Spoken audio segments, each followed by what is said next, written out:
大家好，我係 J.K。上次同大家講過呢，就係嗰個 JAWText 嗰個函數。今次同大家講嘅呢，就有一個好相似嘅函數，就叫做 drawIcon。嗱，咩叫 icon 呢？嗱，譬如有呢個圖裏邊呢，啲細交叉啊，紅色嘅細交叉啊，紅色嘅三角啊，綠色嘅交叉啊，金色嘅三角啊，呢啲就係 icon， 係富圖牛牛可以俾我哋畫嗰啲 icon。咁當然啦，嗱，呢啲交叉啊、三角呢，就係富圖牛牛自己提供嘅，而呢一個金色嘅三角呢，就係我自己做落去嘅。嗱，喺今次呢個講解裏邊呢，我就會講講關於呢啲富圖牛牛指標裏邊嘅 icon 個圖標。嗱，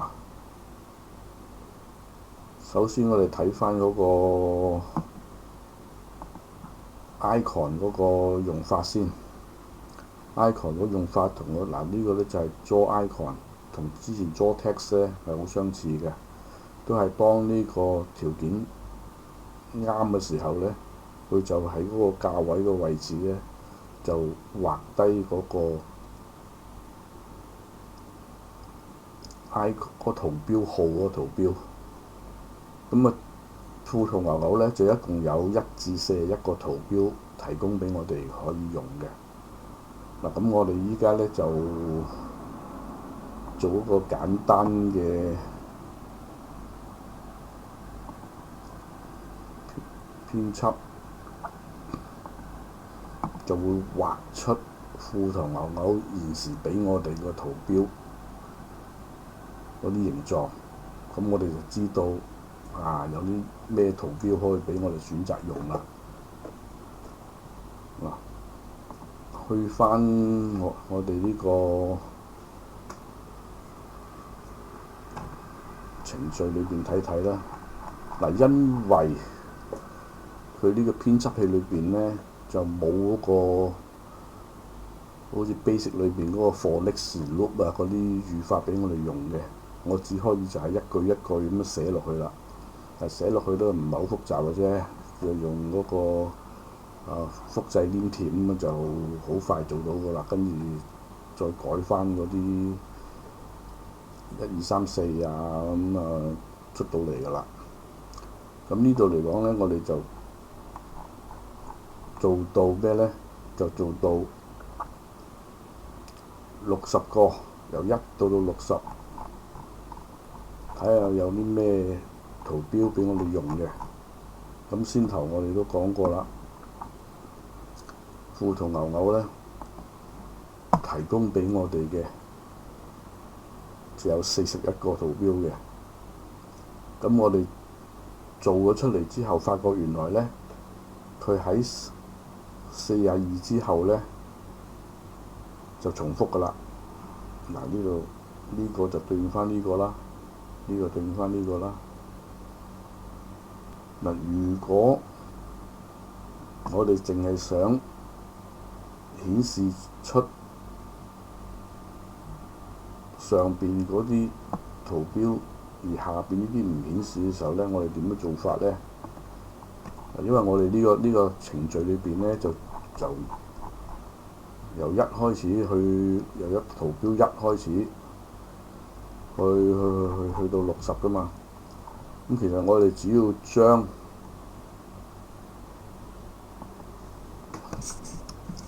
下邊嗰啲用個大括號括住佢，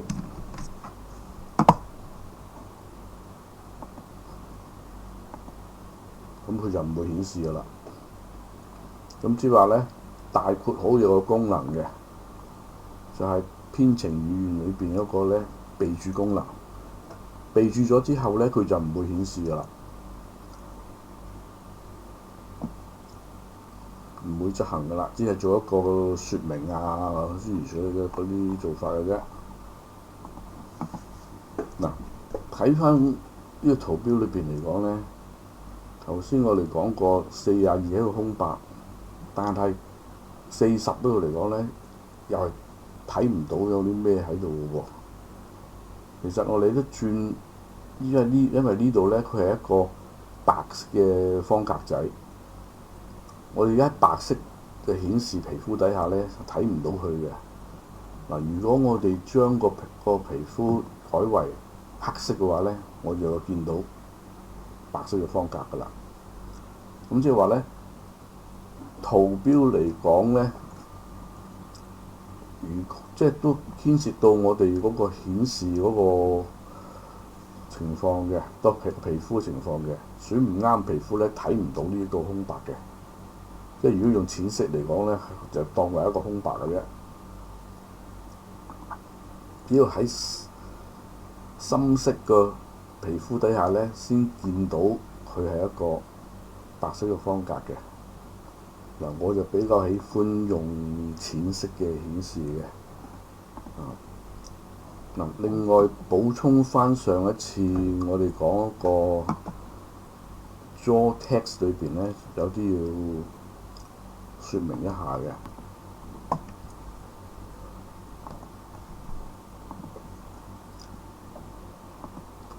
原來 draw text 呢，除咗英文之外呢，中文都可以支持到嘅。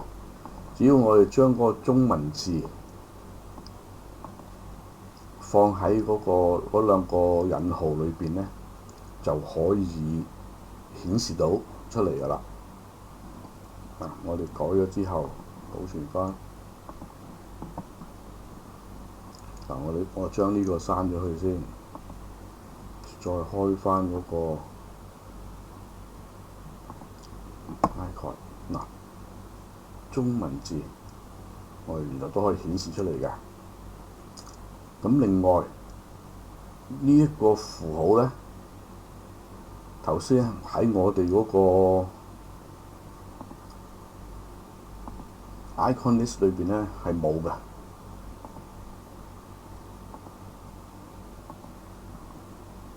我揾唔到嗰個蛇仔符號出嚟嘅。咁呢個點樣做出嚟嘅呢？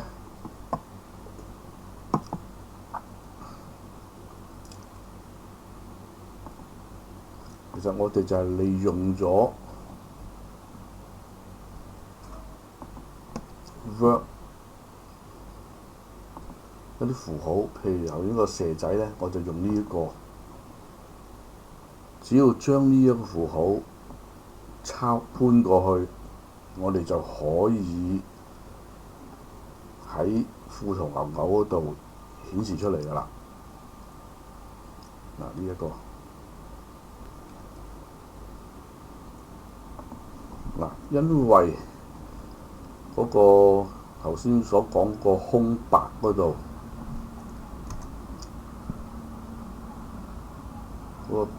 我就用呢一個方法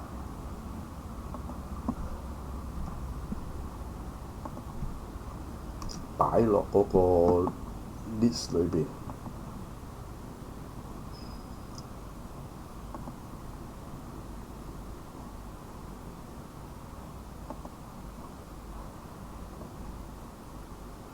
咁就大家會見到啦，42就變咗空白，40呢就變成一個細嘅方格。咁咧大家就好明白。咁將呢個圖儲低之後呢，大家就可以隨時知道富圖牛牛提供啲咩指標，我哋可以使用㗎啦。好似依家呢個圖嚟講啦，我哋睇到啦，原來呢啲唔同嘅均線，當佢發生唔同嘅情況嘅時候呢，我哋就可以利用呢啲圖標顯示出嚟係咩情況嘅。我哋將呢個刪咗佢先。呢有4條均線啦，10天線、20天線、50天線同100天線。一般嚟講呢，我係睇3條線嘅啫。咁啊將個白天線關閉咗先啦。嗱，如果10天線金叉呢個20天線，我哋做一個細嘅交叉俾佢，紅色金交叉，咁即係呢個金叉嚟嘅。嗱，同樣20天線穿金叉50天線，我就俾咗符號佢。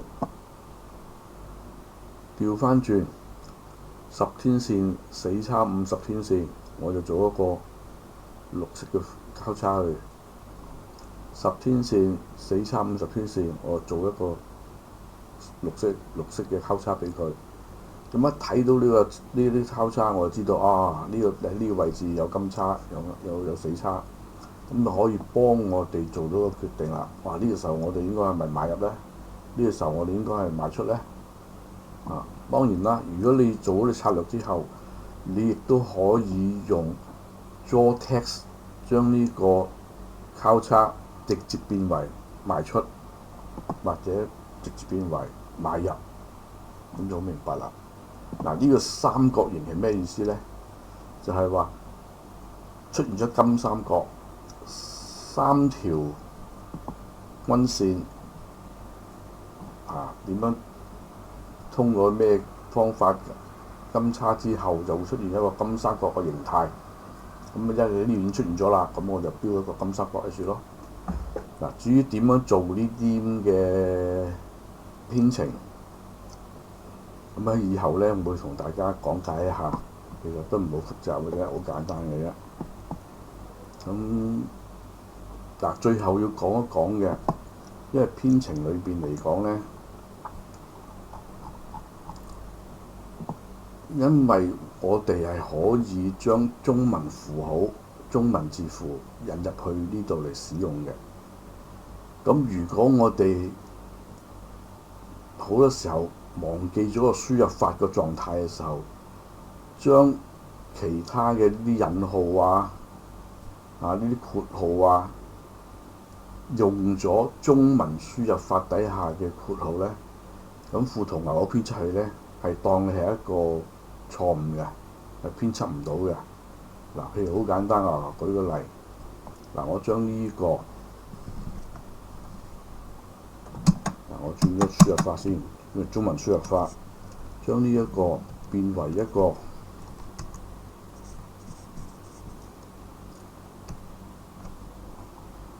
中文輸入法底下嘅引號一個啫。佢已經變咗色，其實我都方便睇嘅，但係有時有啲符號佢唔會同你變色嘅時候呢，你係唔知道嘅。我哋檢測嘅時候呢，佢就話我哋聽有問題啦。呢個問題呢，就係源自於呢個中文輸入法中文嘅字符。只要我哋將呢個字符轉翻個輸入法英文輸入法嗰度改翻正佢，咁就冇事啦。檢測咁就 OK 啦。呢一個呢，大家以後自己編寫程序嘅時候呢，就一定要注意嘅。好多時候，因為你唔係淨係幾句，好簡單見到但如果好似呢啲咁嘅一嚟到有幾廿句成100句嘅，咁你想揾翻嗰個你唔測試之後，你檢查出嚟之後都未必好容易知道係咩原因錯咗嘅。好多時呢，都係因為嗰個輸入法嗰個字符嗰個問題，而令到佢係副圖牛識別唔到，而造成一個錯誤嘅。咁呢個希望大家以後碰到嘅時候呢，可以掌握到，可以及時改到嗰個輸入法。好啦，今日就係講咁多先，拜拜。